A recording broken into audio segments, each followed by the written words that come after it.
పార్థాయ ప్రతిబోధితాం భగవతా నారాయణేన స్వయం వ్యాసేన గ్రథితాం పురాణమునినా మధ్యే మహాభారతం అద్వైతామృతవర్షిణీం భగవతీం అష్టాదశాధ్యాయినీం అంబా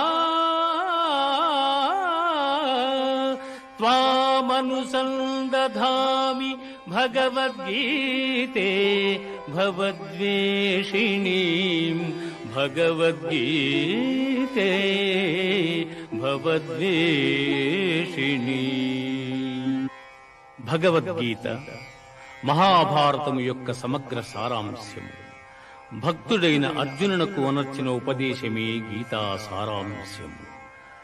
భారత యుద్ధము జరగరాదని సర్వవిధములా భగవానుడు ప్రయత్నించెను.